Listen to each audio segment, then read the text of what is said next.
comeback. Sore gak coba hore-hore. Udah begini juga. Itu dia tadi sentimen hari ini Tikers ya di Banyak ya. market review kita. Betul. Dan langsung saja lah Za, kita panggilkan pundit kita. Pundit. Asik, udah kayak main bola banget ya. Pundit. Oh, proklamasi. Asik.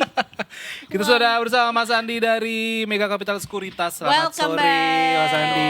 Terima kasih sudah hadir juga setelah kesibukan juga di Toy Story 5 ya. Kemarin nggak in frame kayaknya. Endingnya. Iya kemarin lagi nggak in frame ya. Banyak yang mau kita bahas juga di market hari ini juga ya. Iya, 16-17 artinya sudah tutup. kita tutup di Di angka ini sebenarnya lebih tinggi dikit. Di angka 5.883,88 atau turun 217,45% atau minus 56%. Lumayan dalam ya. Kalau dibandingkan kemarin kan sebenarnya cuma 0, something gitu ya. Iya, Sekarang betul. agak dalam tuh. Iya. Hampir ya 3,5% lah gitu. Ada apa kok kita koreksi lagi padahal kita udah sedikit Gede banget Mas.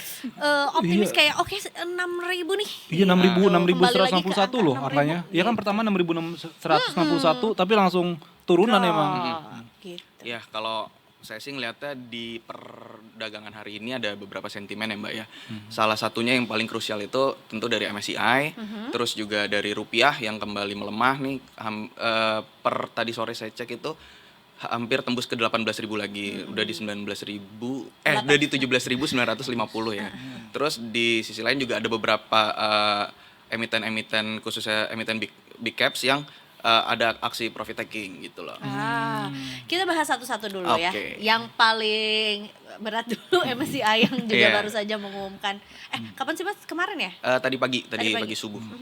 Apa katanya? Kalau dari MSCI sendiri sebenarnya kekhawatiran IHSG turun ke frontier market itu kan tidak terjadi ya. Artinya Indonesia masih bertahan statusnya di emerging market. Cuma yang perlu disoroti adalah implementasi dari reformasi kebijakan-kebijakan yang telah dilakukan SRO sebelumnya masih diragukan oleh pihak-pihak MSCI dan juga investor asing. Jadi kesimpulan atau keputusannya itu kita pertama masih di freeze untuk rebalancing indeksnya atau emiten-emiten yang bisa naik ke indeks MSCI. Terus terkait statusnya itu masih dalam pemantauan hingga November nanti yang akan ditentukan finalnya statusnya seperti apa. Jadi kalau saya ngelihatnya investor nih memang sudah price in terhadap resiko frontier market yang kemungkinan tidak akan terjadi. Cuma yang tidak sesuai ekspektasi adalah bahwa reformasi yang telah dilakukan oleh SRO itu ternyata masih belum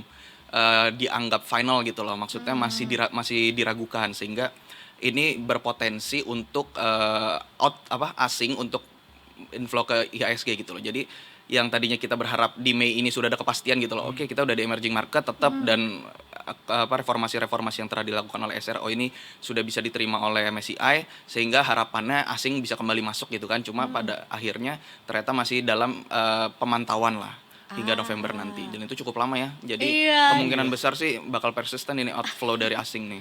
Jadi belum ada, maksudnya sebenarnya udah ada clarity tapi belum ada kepastian seperti maksudnya kepastiannya gitu ya. Iya, kepastian terkait reformasi itu sendiri gitu loh bahwa Indonesia memang benar-benar sudah dianggap layak untuk sebagai platform atau indeks untuk diinvestasikan oleh foreign gitu loh. Iya, itu dia. Termasuk juga pemunduran, maksudnya kayak ini semacam kayak ada review ulang lagi gitu ya, betul. sampai akhirnya nanti diumumkan di November. Apa yang menyebabkan kayak mereka butuh waktu lagi nih sampai November untuk akhirnya bisa announce? Kalau menurut saya sih sebenarnya terkait dengan emang waktunya ya mungkin cukup kompleks gitu loh. Enggak maksud saya cukup kompleks gitu loh terkait masalah di regulasi kita sebelumnya gitu loh, dari mulai free float, HSC yang akhirnya dikeluarkan oleh Bursa Efek, terus juga kepemilikan saham di atas 1%. Itu memang sudah cukup baik, cuma ini hanya soal masalah waktu bahwa MSCI itu benar-benar yakin bahwa IHSG ini benar-benar market yang tidak terjadi transaksi yang terkoordinasi gitu loh, dan juga tidak free float itu benar-benar real merepresentasikan free float yang sesungguhnya gitu loh. Jadi itu menurut saya terkait waktu aja sih. Berarti kalau sampai November adakah kemungkinan investor luar tetap bakal cabut terus Mas? Iya, kemungkinan besar sih saya ngeliatnya gitu ya Mas. Jadi investor asing pasti tentu masih tetap akan berhati-hati ya. Cuma ya positifnya dengan bertahannya IHSG di emerging market, pasif-pasifan yang berpotensi outflow ketika terjadi penurunan status itu kan tidak jadi terjadi gitu loh. Cuma untuk potensi inflow-nya jadinya akan lebih tertahan cukup panjang lagi gitu loh. Per sesi 1 tadi aja kan kita udah outflow sekitar 950 miliar ya di all marketnya ya. Yang 1 T. Iya, udah hampir 1 T lagi. Dalam satu hari. Iya, setengah hari. Setengah hari. Baru sesi 1 tadi. Wow. Gua ada goceng nih. Tambahin. Nggak ngaruh. Sama ini juga Mas, banyak saham bank, bahkan bukan banyak, semua saham bank hari ini kompak anjlok, merah semua Mas. Kompak anjok. Udah koplak, anjlok lagi. Apakah itu emang gara-gara rupiah yang melemah kah? Atau gimana? Ya itu bisa, pelemahan rupiah tentu bisa jadi salah satu penyebab dari penurunan dari saham-saham big bank saya. Cuma yang saya lihat juga ini sebagai aksi profit taking ya Mas ya. Karena sebelum-sebelumnya kan bank cukup rally ya Mas ya. Di minggu sebelumnya itu kan saham-saham perbankan khususnya Big Four itu kan naik cukup signifikan gitu loh. Profit taking berarti ya. Jadi dengan adanya tidak adanya kemungkinan asing kembali masuk, itu bisa jadi sikap dari investor juga untuk berhati-hati adalah setelah rally akhirnya mengambil keputusan untuk mengambil profit taking gitu. Wow. Ya, semangat.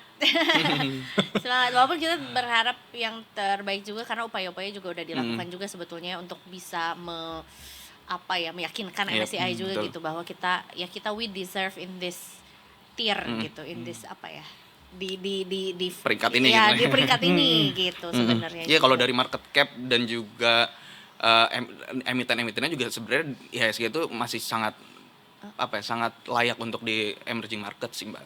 Cuma memang karena ini kan terkait regulasi ya yang dipertanyakan atau diragukan oleh investor asing.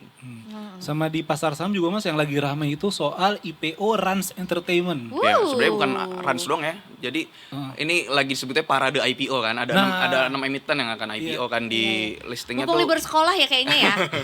Banyak soalnya rame gitu. Masih bersekolah, iya, 6 ya totalnya. Iya, 6 total ada. Ya salah satunya mungkin yang ramai terdengar Rans sih. Itu apa yang perlu di-Tickers ketahui Mas? Maksudnya jangan sampai ketika nanti ada saham yang IPO kan banyak takut yang FOMO kan. Tahu dia udah langsung asal beli ketika harganya mahal, mereka nggak tahu apa ini lagi bagus nggak sih harganya nih, valuasinya tuh bagus nggak sih gitu. Ada tips nggak Mas buat The-Tickers? Iya, apalagi euforia IPO nih sebelumnya kan IPO sebelumnya ini kan selalu return yang dilakukan setelah listing itu kan cukup tinggi ya pertumbuhannya. Makanya ini yang paling penting sih menurut saya yang pertama lihat prospektusnya dulu deh. Itu bisa diakses di IPO, itu bisa lihat yang prospektus summary-nya kalau mau lebih simple. Itu kita bisa lihat lah kira-kira kinerja keuangan di historicalnya 2025-nya seperti apa, 2024-nya seperti apa. Lalu yang paling penting itu adalah penggunaan dari dana IPO-nya itu akan untuk apa gitu loh. Benar. Itu menjadi krusial karena itu berpengaruh terhadap potensi operasional dari masing-masing emitennya kan. Jadi ya kalau menurut saya itu yang pertama. Terus yang kedua lihat valuasinya.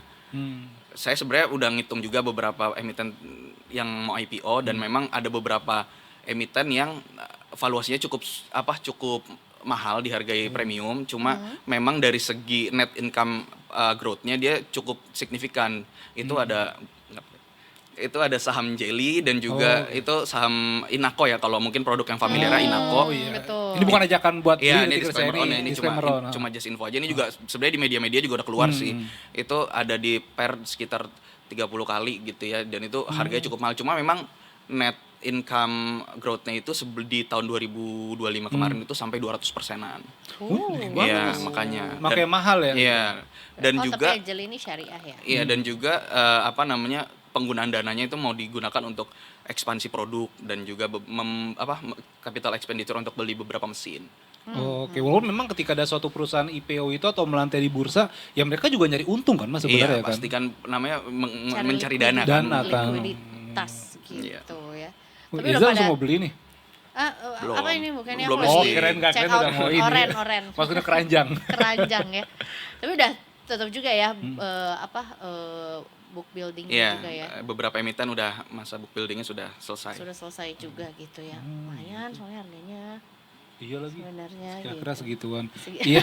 Kira-kira Ya, tapi kan segitu. apa sih dengan ya beberapa nama-nama besar yang IPO ini kan ya juga diharapkan juga apa retail domestik begitu Mas. Yep. Lebih bergerak lagi nggak sih Mas Iya, untuk pasti Mas. nabung di saham ini? Iya, tentu itu akan jadi ada transisi sementara nih. Jadi yang tadinya kita transaksi di secondary market, mungkin ini untuk dengan adanya parade IPO ini akan teralihkan ke primary market gitu loh. Jadi akan ya pastinya harusnya ramai ya. Cuma sebenarnya ini euforia ini kan 6 emiten ini kan cukup lama yang dinantikan ya. Maksudnya IPO di tahun 2006 itu kan baru satu ya. Sepanjang pertengahan tahun ini baru WBSA doang kan kemarin. Oh iya. Padahal satu ya? kalau kita seingat saya tuh BI itu di awal tahun tuh menargetkan di tahun ini tuh akan ada IPO sebanyak 50 perusahaan gitu loh. Tapi So far baru WBSA doang seingat saya kan. Terus ini ditambah 6 emiten berarti total 7 gitu loh. Jadi Iya.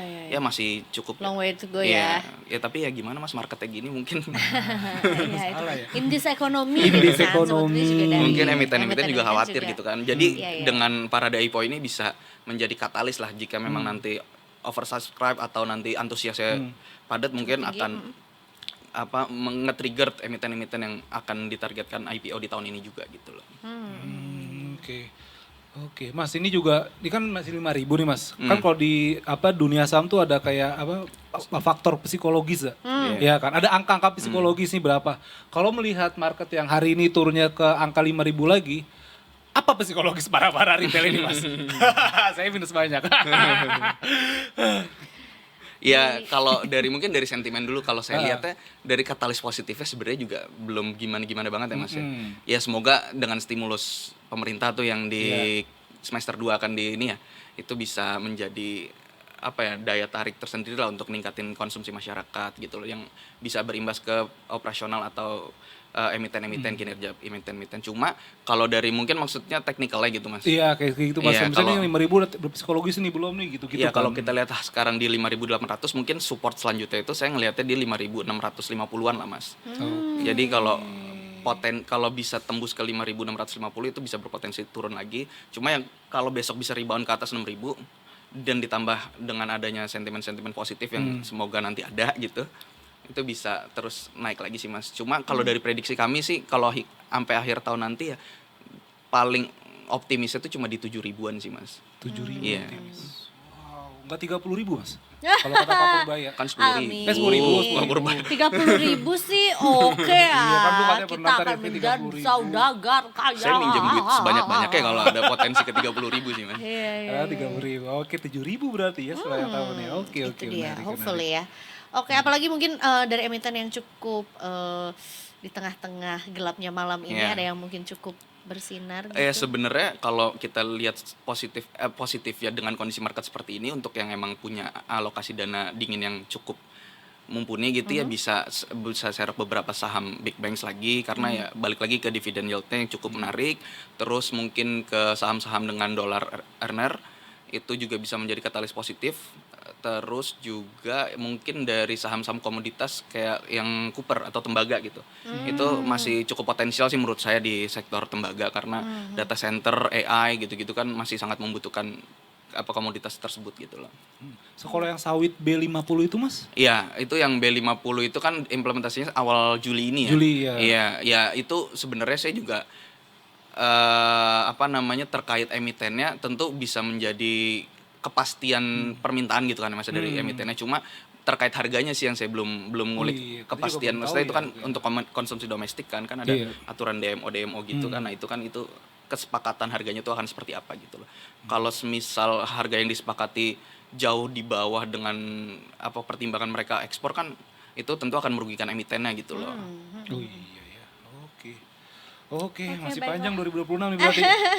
Setengah. Masih Iya, setengah jalan tahun lagi banget Iya, nih. kadang-kadang orang Pas juga setengah banyak orang tahun bilang uang dingin gua udah panas. Udah sampai jadi panas. Iya, uang udah dinginnya. murah banget gitu. Tapi ya semoga ada ini ya, ada maksudnya sentimen positif kayaknya juga cukup dinantikan juga mungkin dari kebijakan gitu Iya, ya pasti, Mbak. yang kayaknya juga kita cukup nantikan ada kebijakan apa nih yang mungkin juga bisa Oh, sama menyokong ini gitu. tadi di Bloomberg sempat baca juga ada rencana untuk ningkatin RKAB nikel yang tadinya 260 tuh akan dinaikin ke 360. Efeknya akan Efeknya gimana apa tuh, tuh? Mas? Cuma kalau saya ngeliatnya efeknya justru itu kan berarti kan akan ada tambahan supply gitu kan.